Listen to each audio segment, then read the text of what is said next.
Despite the Startup Act, Philippine startups still face major hurdles such as funding gaps, skill shortages, and weak infrastructure beyond Metro Manila. So, what should be done to improve this? Here to answer our questions are David Bonifacio from TNB Aura, Subopati Sanyal from the Stula Group of Companies, and Engineer Edward Paul Apico from the Philippine Council for Industry, Energy, and Emerging Technology Research and Development. So, gentlemen, let's jump right into our topic.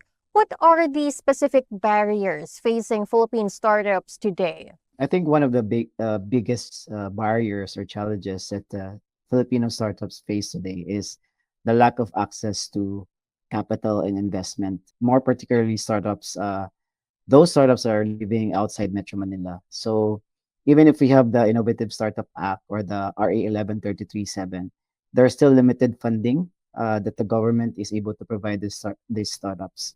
Another barrier is the lack of infrastructure, similar to what I mentioned earlier. In other regions of the Philippines, there's lesser access or there's a lack of access to different infrastructure that could support startups.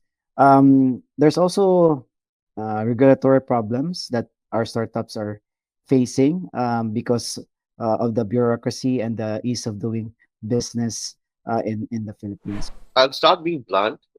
Philippines is sitting on a startup gold mine, and the excavation tools are yet to reach. In a very clear picture. So, in short, the barriers first is infrastructure dysfunction, policy paralysis. The second one, and the third is funding concentration. It's specifically to Metro Manila. It's not, decentralized. And another very important barrier is talent drain and clustering. 62% of startups they can't hire top tech talent because majority of the brain power is migrating or they are clustering into fintech. And the the last and the most important is cultural risk aversions. 70% of Filipinos still prefer job security over founder life. Entrepreneur is not a career. Yeah. I'm answering from the perspective of a regional VC. So our fund, TNB Aura, is based out of Singapore. We invest in the region. We would love to invest more in the Philippines. Unfortunately, we have less than 3% of our cash in the Philippines. And I'm Filipino. I think so we're very excited about the potential. But the only way to realize, the potential and the value that it can be created in the Philippines is to really address these concerns one by one. Just to expound on that, in order to address this, how exactly can the government improve coordination within the startup system? You don't scale startups by adding more agencies. So what you basically do is you do it by architecting ecosystem interoperability. And that needs to be understood at government level. So there should be a strategic plexus map. It's very clear about it. I am always very clear. We need to map out the players. There should be continuous dialogue. And then, of course, streamlining grants and resources. I have said this enough and I keep on saying this. There has to be a shift from the proof of concept to proof of commitment. Let their traction speak for themselves, not the documentation brand. And of course, this is a major thing that I always suggest everywhere, which is public procurement. Let the government be the first customer. Why doesn't the government mandate 10% of innovation procurement of Philippines to early stage Filipino startups? That amounts to a lot of validity, a lot of confidence, and and that helps a lot. And then, of course, there are things like common things like digitization of compliance and procurement. It's happening, but there should be specific dashboards, government dashboards where just startup touch points are taken care of. No going around the loop. Startups are not supposed to spend time on documentation for foundation. They're supposed to focus on their ideation, their MVP, their traction, their go-to-market. Completely agree with the points. I think from what I've seen so far when it comes to, say, government, there's definitely good intentions. And I think where the Philippines can improve is really in execution. Actually, I see this in the whole region. um, you know, the key now is really excellent execution for the startups in order that they can get to a level where, there could be liquidity events and exits. From a government standpoint, creating the infrastructure, like setting up those environments, even from I mentioned taxes earlier, but also earlier was mentioned was policy. Subal mentioned like things where, making it easier. Okay, so I think the analogy I'd like to give is when you're trying to create an environment of innovation entrepreneurship, you can't necessarily just say we want to support the industry. Okay, there has to be infrastructure, very top down approach to studying the landscape. So by being able to smoothen that out for them, I think then the intention has teeth, right? The intention has value because people know, okay, if I invest in the Philippines, if I start a business in the Philippines, I benefit this way. Well, the beauty is we can learn so much from other countries. Obviously, we don't have to wholesale adopt it, but there are many countries who have successfully implemented this in many different contexts. So we can pick the best and what could work. India's done it very well. Singapore does it very well. Even Malaysia has been very dynamic.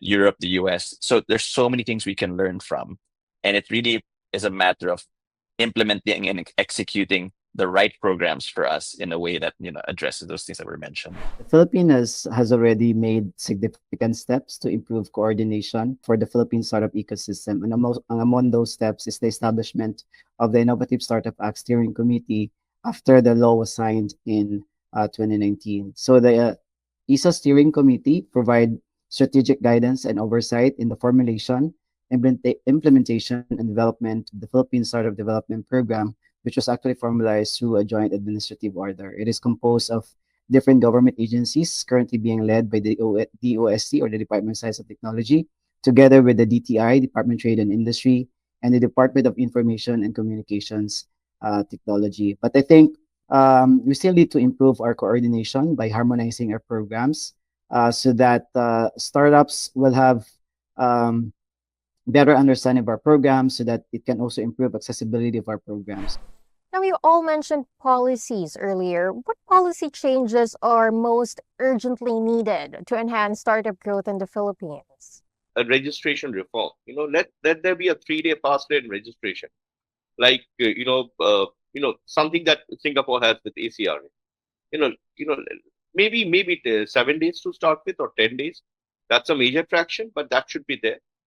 There should be digital exit protocols for failed ventures. Second is, which David did mention, it's a very, very important thing. There should be tax credits for investors. Let's say, they can start with, a 2 million, 2 million peso deductible for early stage startup backers. Simple. We can pick, as David mentioned, we can pick up from existing, established startup ecosystems. You look at UK's SEIS, they have done that. You look at the United States, they have done it with the QSBS rules. Next is there should be decentralization of innovation zone. And of course, another policy should be founder equity protection laws. These are very essential, especially with a developing ecosystem like Philippines. It's on its path to blooming.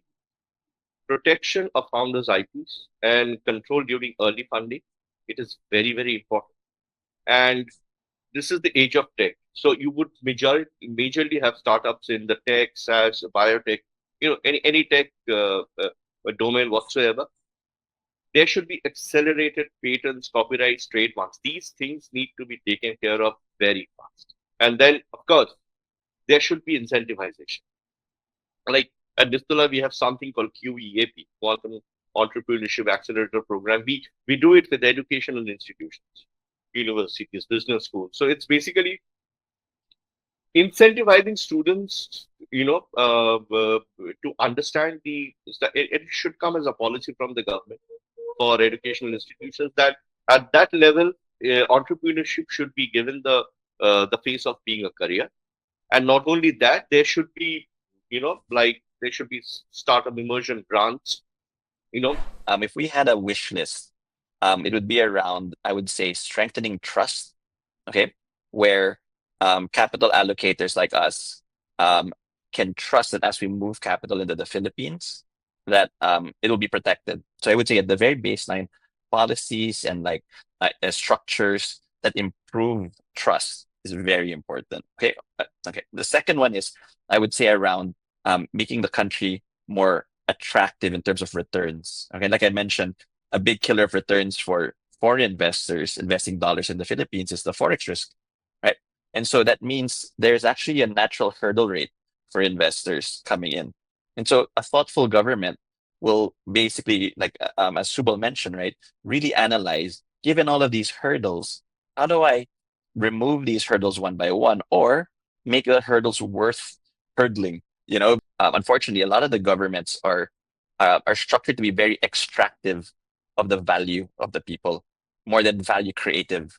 And you can't have a startup ecosystem. You can't have an innovation. You can't have an innovative country where your leaders are extractive. Right?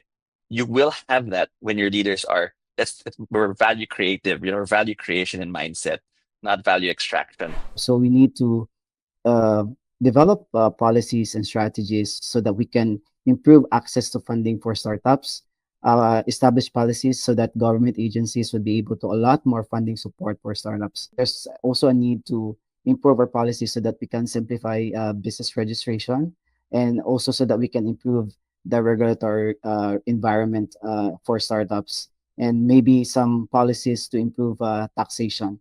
And lastly, I also see the need that we need to enhance infrastructure and support system, more specifically in improving digital infrastructure and policy interventions so that we can provide opportunities and mentorship programs so that we can foster the growth of startup ecosystem in the Philippines. Thank you so much for sharing your insights and for joining us today, David, Subu, and Edward. Thank you. Thank you. Thank you very much.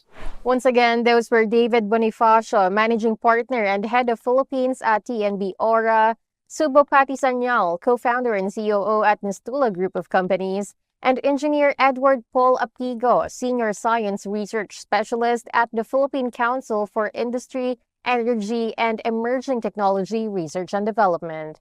For more news, visit govmedia.com.